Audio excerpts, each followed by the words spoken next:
Hi, this is Patsy with a Z. Welcome to Joy on Paper Live, a program for writers and those who dream of writing, and for everyone who wants to know the story behind the book. And today I have a wonderful guest, CRISTINA LePORT. She's a doctor. Oh boy, just the right medicine we need.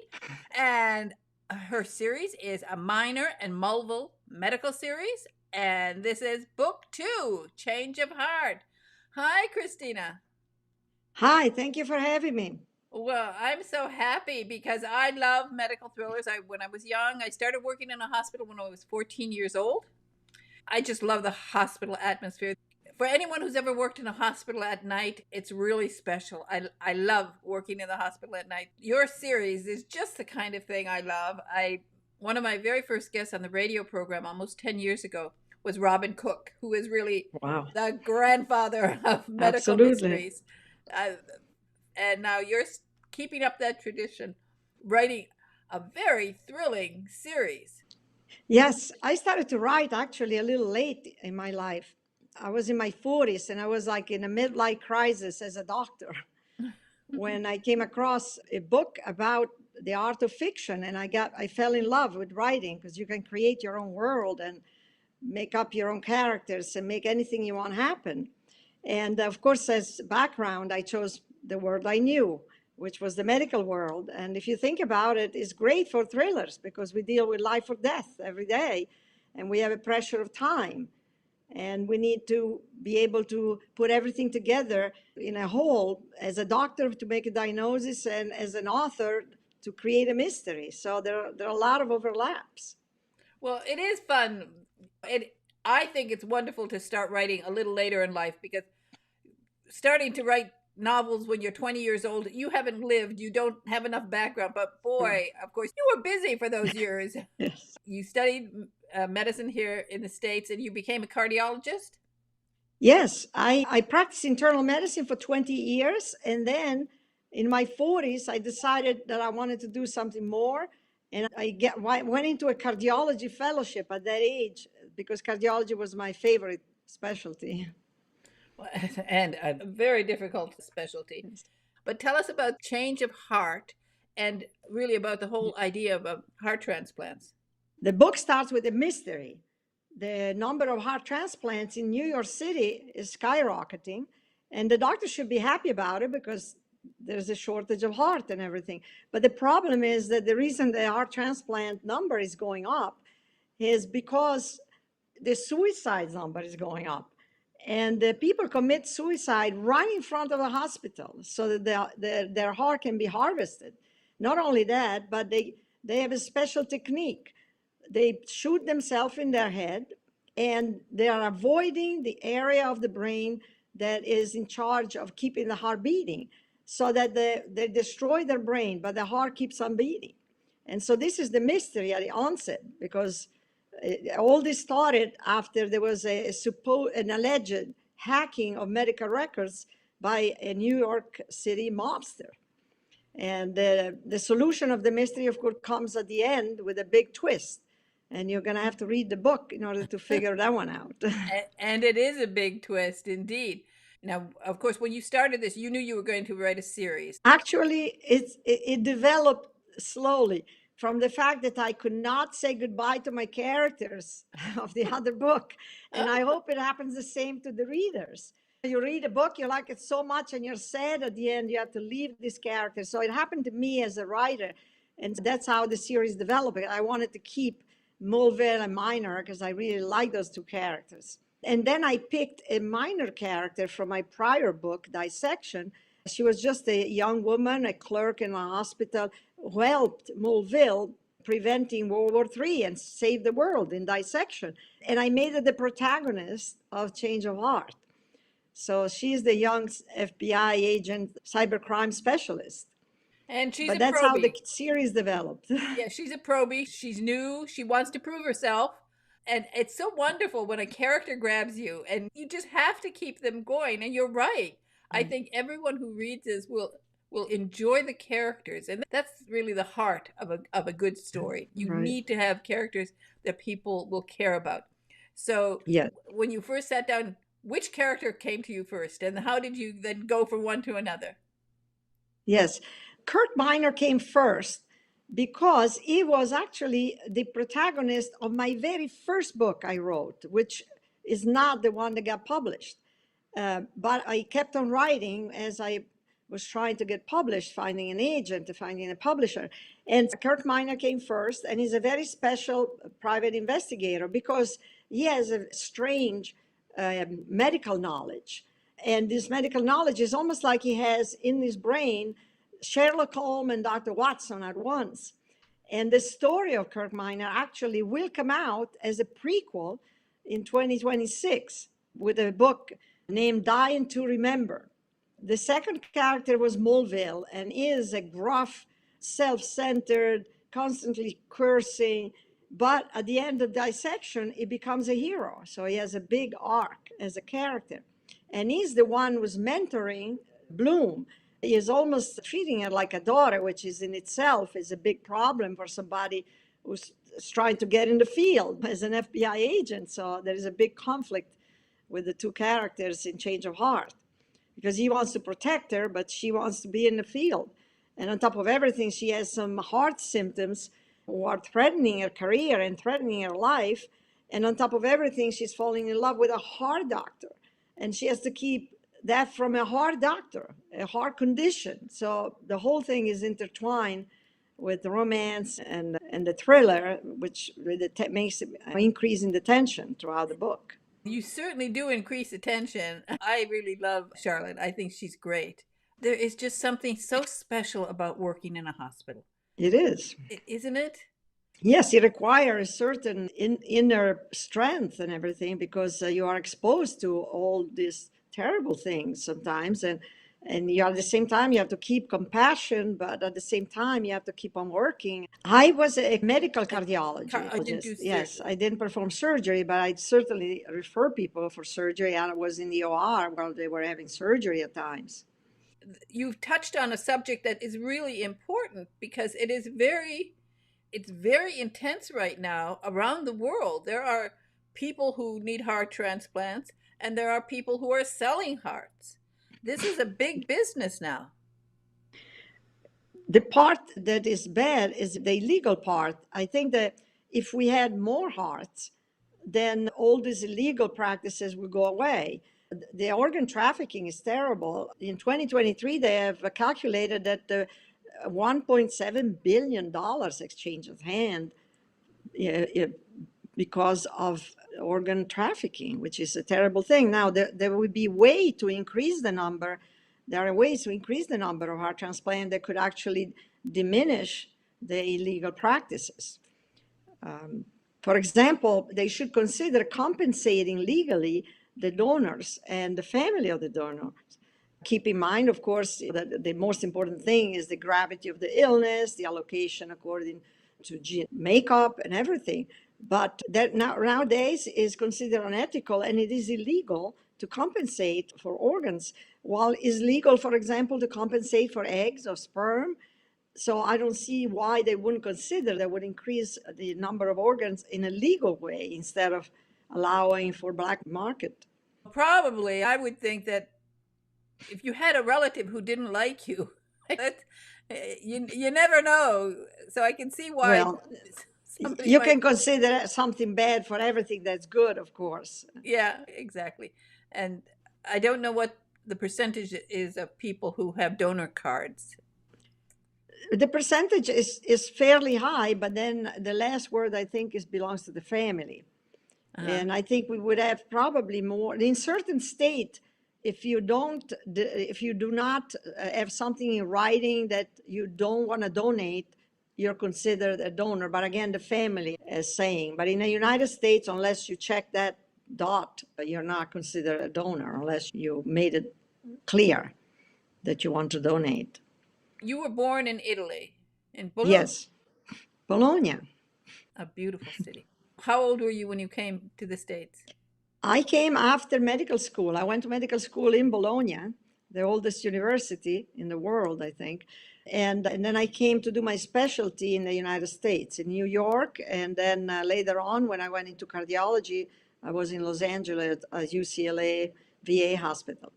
It's of course you as going through university you learn English, but still English is your second language.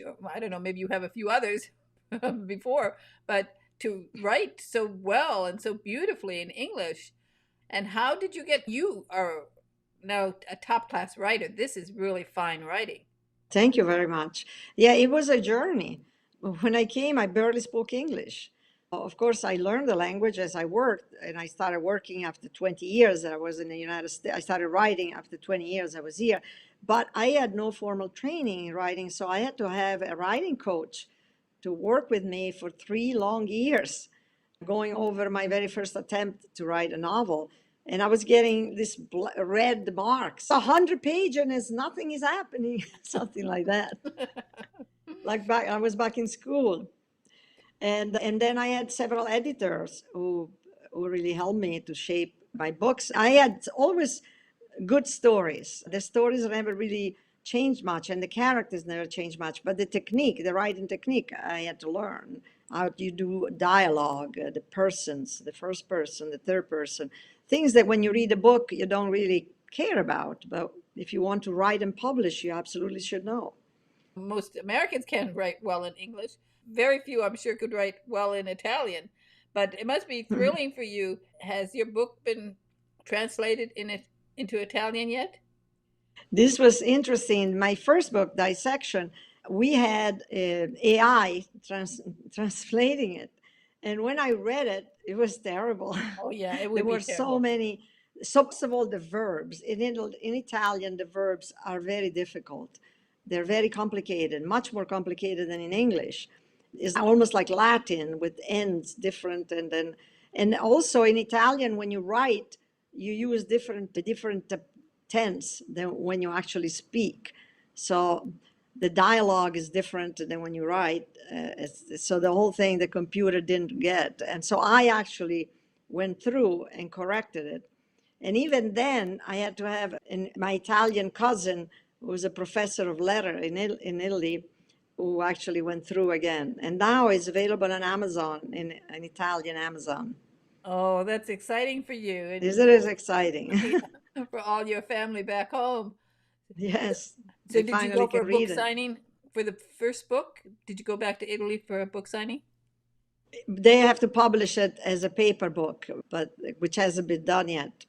You have to become very famous in the United States before they do Before that. they'll translate it. But I think it's so exciting. And it just proves, I just want to tell every American, if somebody can write, come and not know English when they come, and they can, I don't know for how many years now later, are writing really beautifully. It is, Thank you. the story flows. And it's funny as you're writing, I'm sure as you learn how to write, and since you are doing a mystery and you have to add in all of the extra things to just keep, not only keep the story moving, but make sure that you have a payoff at the end. You have to Right. prepare for that. That's right. When you write a thriller, every page has the problem has to get worse. Otherwise, the readers put the book down.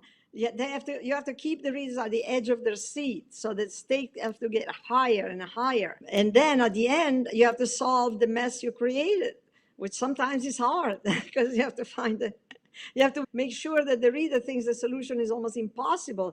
So that's why he wants to get to the last page to see what happens. I think you accomplished that very well. But let's go back a little bit. I do talk a little bit more about Kirk Minor because, as you said, there's going to be a prequel. But it's interesting. We haven't had a private eye who had a medical interest, so that makes him. Yes, he's a medical detective. They consult with him when the case is a medical background. So because he has some strange medical knowledge, and I don't want to give away the secret of the prequel that's coming out next year, but it is a consequence of a brain surgery that he had after a terrible accident. And it's an experimental brain surgery. And when he wakes up, he has this strange medical knowledge, but it is all explained scientifically. Of course, is a little bit of at the edge of possibility, all this, But but it's going to come in a prequel. And that's what makes it fun. That's what next year. I I thought that was so intriguing. And also Charlotte, she's a great character. I agree. One of my reader, when they finished dissection, she emailed me and she said, geez, I really love dissection. And I like Charlotte Bloom so much. I was ready to hire her at the end of the book. And so, of course, I said, why not? I'm going to hire her for my next book. So that's why she's the protagonist of Change of Heart.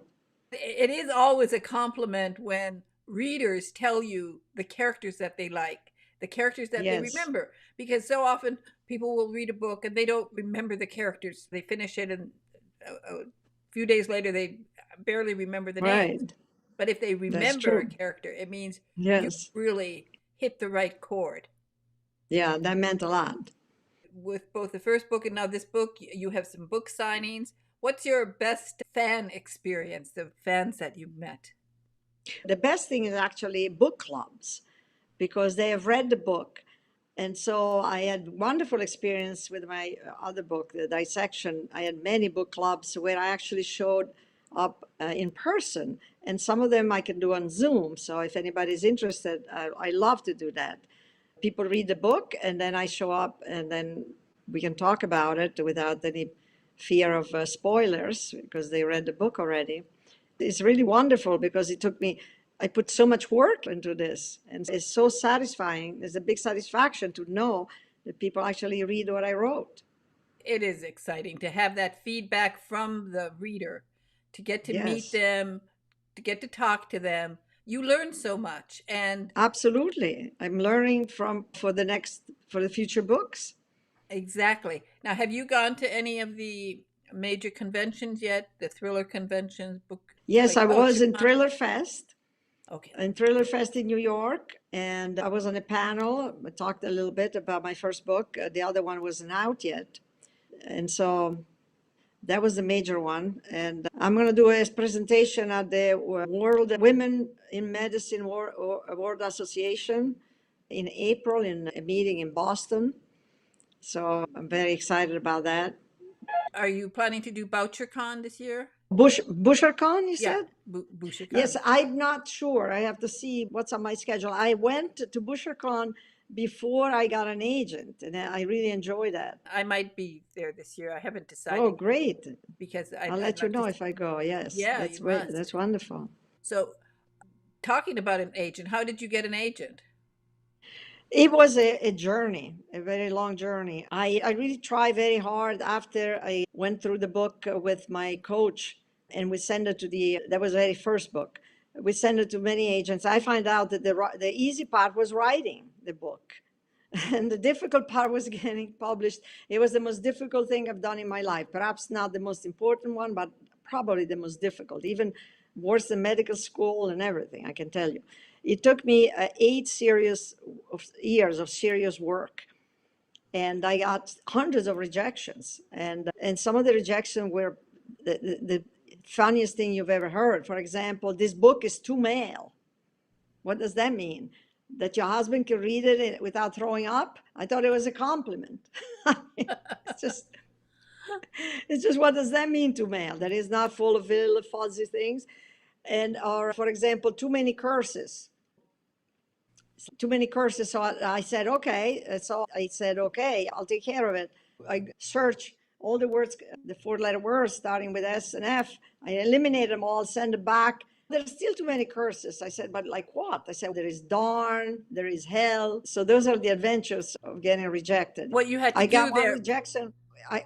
My record is one rejection in 5 minutes, and another Oh, one took 18 months.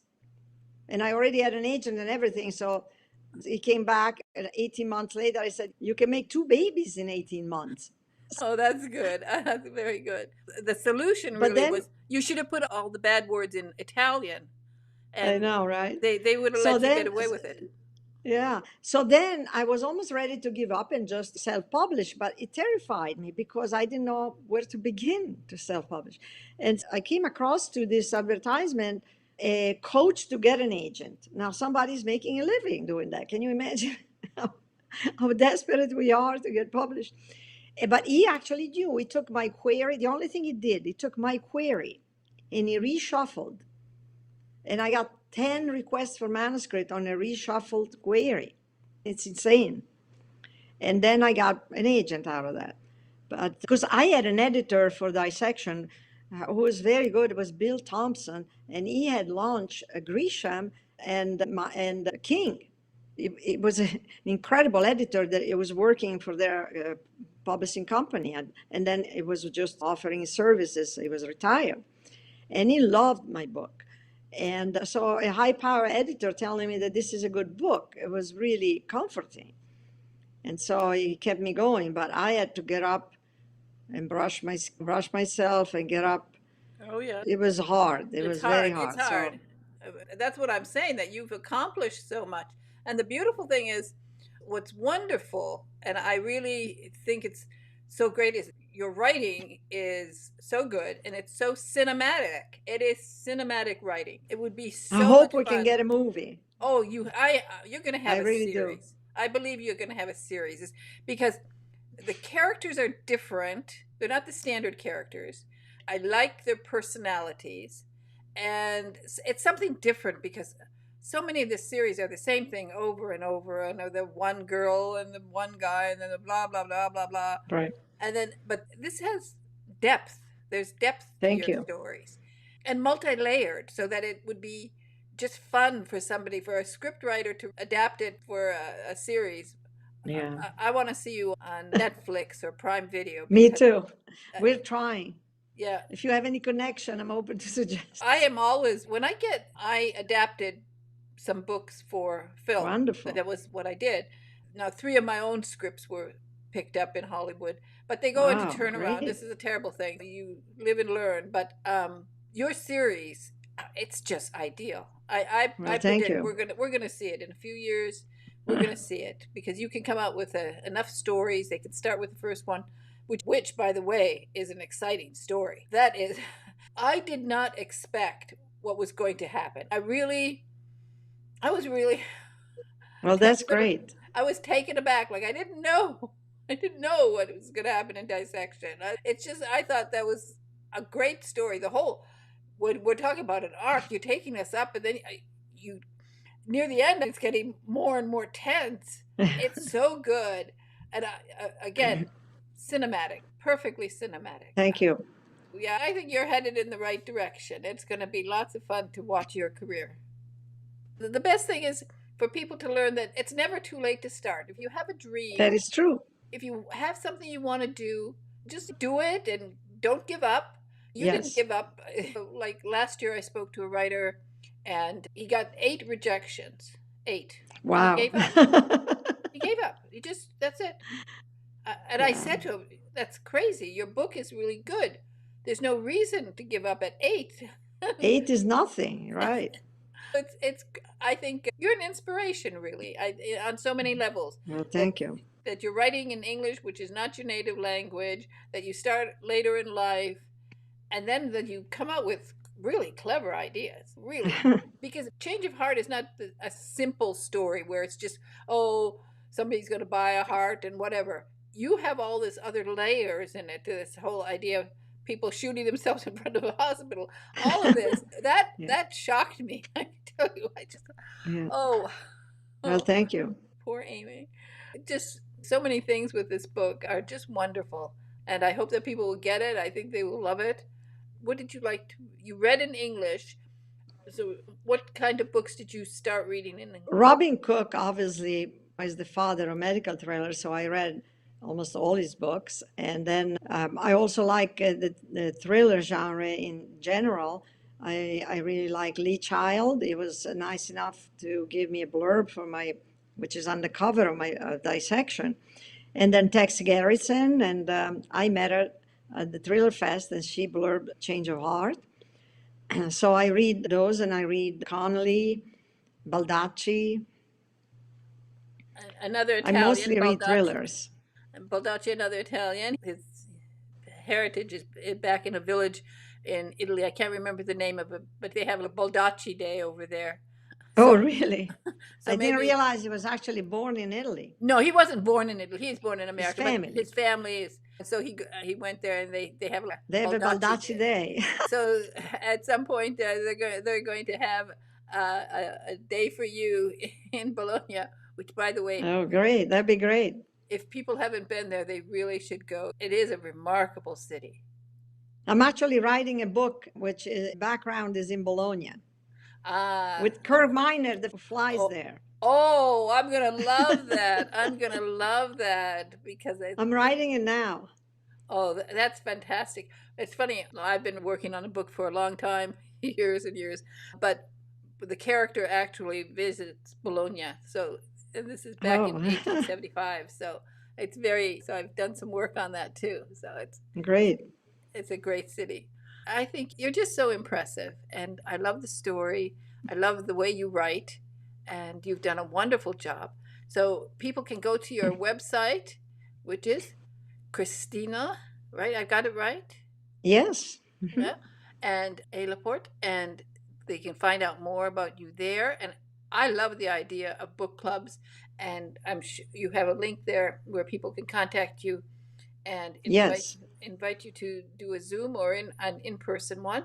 Yes. And now you have marketing was one of the most as you said, Very difficult too. going to med school is easy compared to book marketing. It is a challenge. But as There's long always as a next challenge. that's Everything you do in writing. exactly. But as long as you're having fun and you yourself have joy, but you're also bringing joy to people in your Right. books. That's important. So I think anyone who reads your books, because you do write in this manner that is cinematic, people will see it in their heads and they'll want more and they'll love the characters. Christina, you've done an absolutely fantastic job. Thank you so much. I hope readers have as much fun reading as I had writing it. I think they will. Again, thank you so much for joining me today on Thank Joy on you. Paper Live. It's been a joy to talk to you. Yes, thank you very much. You're Okay. great. Thank you. Thank you. Bye bye now. Bye. Bye bye. It was so much fun to talk to Christina LePORT about her books, Change of Heart and Dissection. As I said, they're very cinematic. Read them now because in a few years you're going to be watching them on streaming video. Anyway, thank you very much for joining me today. Please subscribe to Joy on Paper Live and share. And really, even more importantly, please make a comment because authors look at their interviews, their family looks at their interviews, and they love to see comments. So just, again, click that button and subscribe. Thanks.